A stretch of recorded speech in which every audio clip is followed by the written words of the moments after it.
So apparently I forgot to film an intro for this, so we're gonna film this at the same time when I am doing the last update. Hey y'all, my name is Nat. I hope you're having a terrific day today, and for this video we are going to be doing a Raid My Shelves with a secret identity romance theme.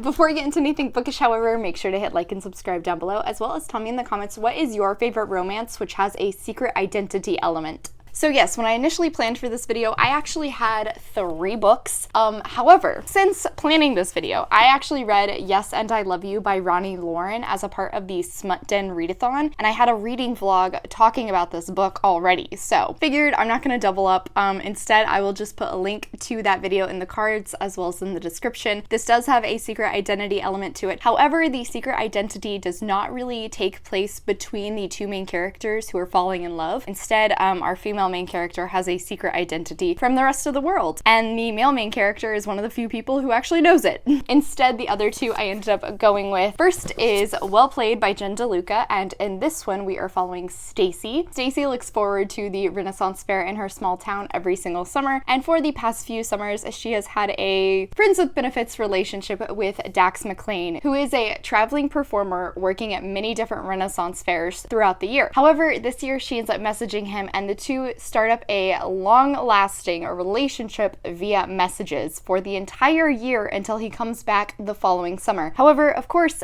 it's a catfish romance. And then next up is Spoiler Alert by Olivia Dade. The secret identity element is quite different in this one. We are following Marcus and April, who are 2 best friends when it comes to writing fan fiction about this TV show online. However, they have never met. They only talk through screen names. One day, April ends up posting a cosplay photo on the internet. She gets a ton of hate for it. However, a celebrity from said TV show that they write fan fiction on ends up commenting and asking her out on a date to showcase his support. Well, of course, Marcus ends up being that man who also writes fan fiction about his own TV show. Like I said in the beginning, I'm filming this after having finished reading this book, but I can say that one of these individuals knows the identity of the other person, but the other does not. So there is a secret identity element here as well. I will have timestamps down below if you're interested in jumping to one of these books. First up, I will give you a 50% or sooner update in Well Played.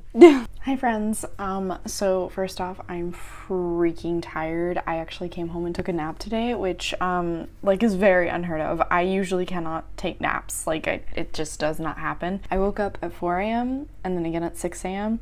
and at 6 a.m. I could not fall back asleep, so finally I just gave up and read more into Well Played. Initially I stopped last night at the 100 page mark because I figured it's about 300 pages, I can give you guys 3 updates.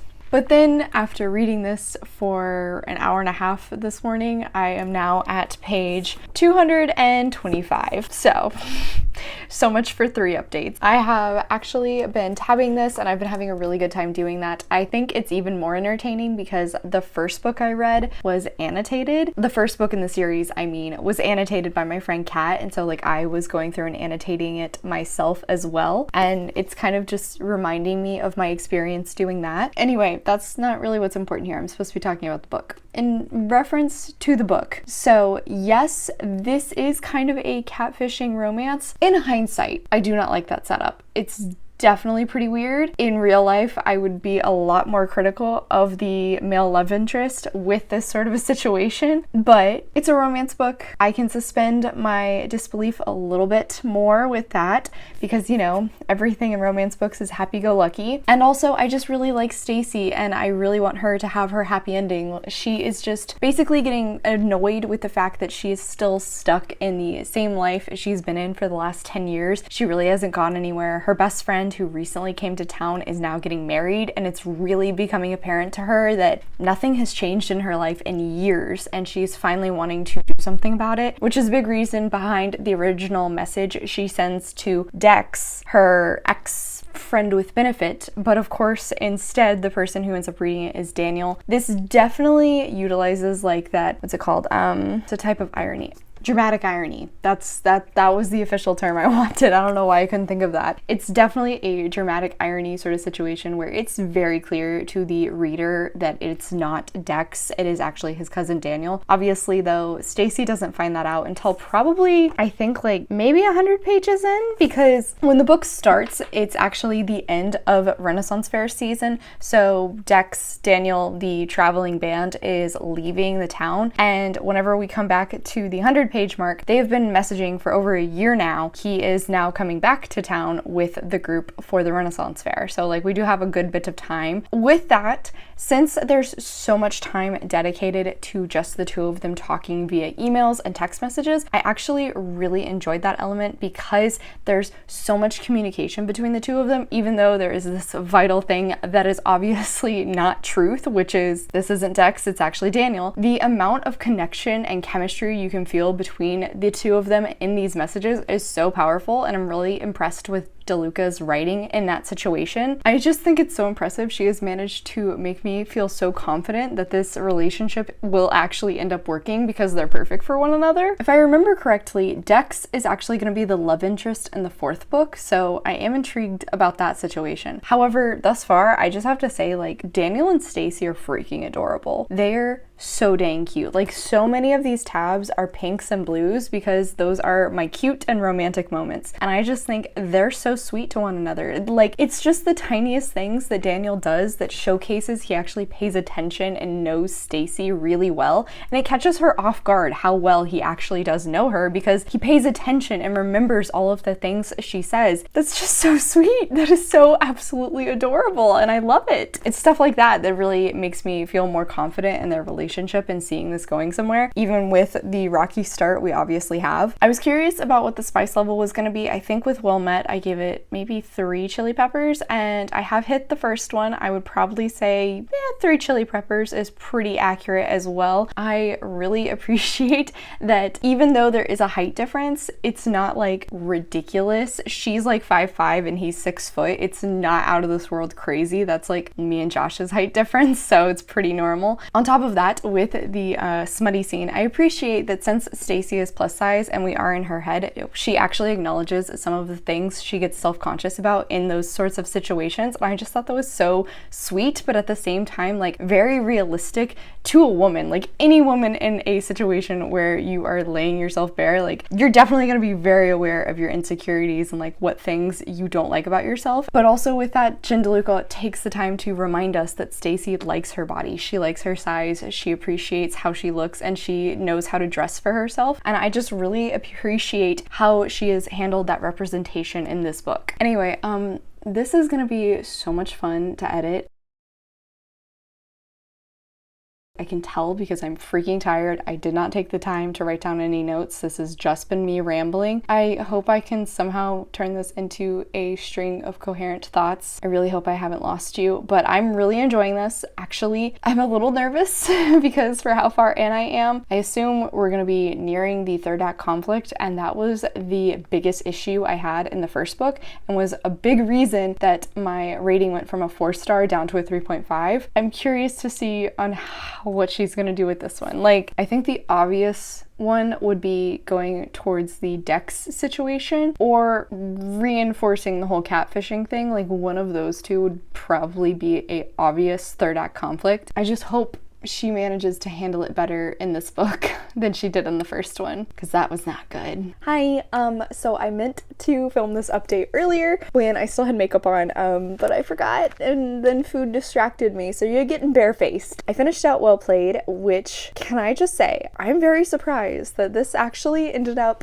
beating out Well Met, because I really enjoyed this one until we got to the 3rd act conflict, and honestly, I wish that had just been completely cut from this book in comparison to this one, where the 3rd act conflict made complete sense. I definitely think it was pretty predictable, but it made sense. It was handled well and maturely. The ending grand gesture moment felt much more true to the characters who had been introduced to us so far. While this didn't really have the dynamic banter that Well Met had, it still was very sweet. I loved watching the interactions between these two, whether it be on a screen or in person, particularly when it came to the first 150 pages of the book where they are mostly interacting via emails and text messages, it was just very relatable to me, probably since I was in a long distance relationship for 4 years. It was weirdly nostalgic to have that feeling again. But I think DeLuca did a fantastic job showcasing their connection in that kind of a format. They were just so sweet and heartfelt, and I ended up really just rooting for 𝗖cie to have her happy ending. I thought she was such a likable main character. It was really hard just to not want this to end positively, even though, again, we didn't really start off on the best foot, given the fact that Daniel was catfishing her, kind of. I'm pretty sure I mentioned earlier that from the beginning, it's quite queer. I think I mentioned in the beginning that it's quite clear to us pretty early on that it is not Dex who 𝗖cie is messaging with. It's clearly Daniel. But I have to say the number of Serrano references that this had was hilarious. And I think that was the perfect example to go with, given the fact this is set at a Renaissance fair. The atmosphere in this was just as strong as it was in the first one, even when we weren't actually at the Renaissance fair. But I'm really glad I read this so soon after attending a fair myself, because it was very easy to insert myself back into that setting. Obviously, ignoring the catfish element and the lying, Daniel was actually very charming, very funny. I thought he was a perfect match for 𝗖cie. While again, there wasn't a ton of banter, they just felt like they had very good chemistry and they made sense with one another. They played off each other very well. I just was squealing and fawning over them constantly. That's a big reason of why there are so many pink and blue tabs in this. Decent spice. I honestly could have done with a little bit more. Also, just I loved seeing more of Simon and Emily in this one. They are really adorable, but on top of that, we actually get to see a little bit of Mitch and April interacting towards the end of this book, and they are the couple in the third. They had some hilarious little moments together. Outside of the lying element, I think my main complaint is really just the fact that I hated how often 𝗖cie would compare Dex and Daniel. Like, clearly these are not the same individual. They're very different people, and I just got very tired of hearing her saying, well, Dex is so hot and sexy, but like Daniel is really cute in his own way. And it's just like, so why do you keep bringing up Dex? You obviously don't think this is going anywhere with him. You don't really want a relationship with him. Why does he keep getting brought up? With that whole thing and then the mini Serrano references, I do have to say this doesn't really feel like a true love triangle, which I am glad about because not a favorite trope of mine. But I just want to put that out there that it kind of seems like that would be important to the plot early on, but it's really not. Dex is not very involved in this situation at all, if I'm being honest. He's only really prevalent in 𝗖cie's memories and maybe like the last 50 pages. Across the board though, I had such a fun time with this one, and when I broke it down in Compile, it actually ended up coming out to 5 stars. Like I said, I'm really impressed that this one ended up beating Well Met. So one that was good, one that was better. Hey guys, so I have hit about the halfway point into Spoiler Alert by Olivia Dade, and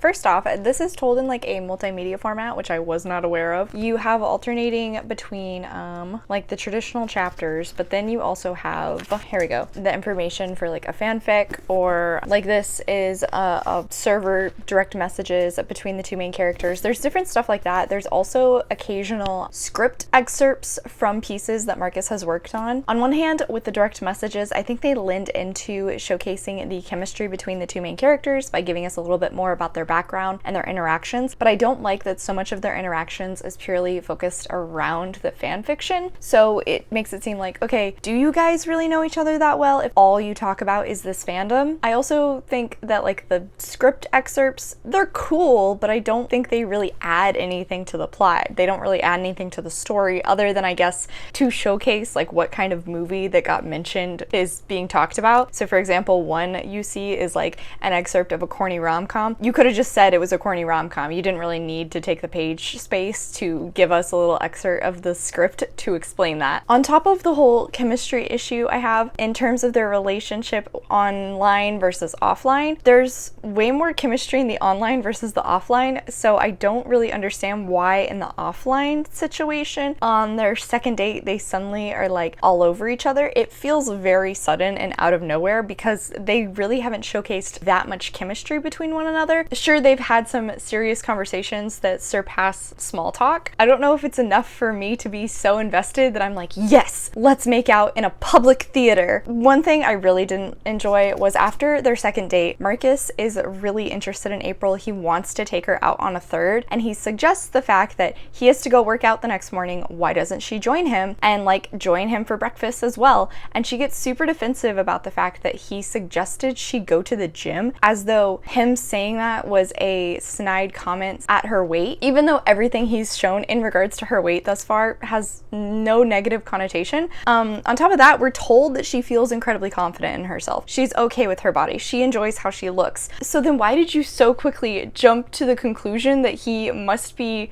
trying to insult you? Especially given the fact that this man's job literally revolves around his looks and his body. Like, just if you thought 10 seconds longer, you would have understood that. There's literally 2 chapters of drama before she comes to that conclusion, and it's just like, obviously. So the entire drama that's been coming up, it feels incredibly contrived and like so easily resolved, but it's just getting dragged out, and I don't like that. I can understand like miscommunication. I can definitely get a bit of suspension of disbelief, obviously given the fact the idea for this video, but like, just talk.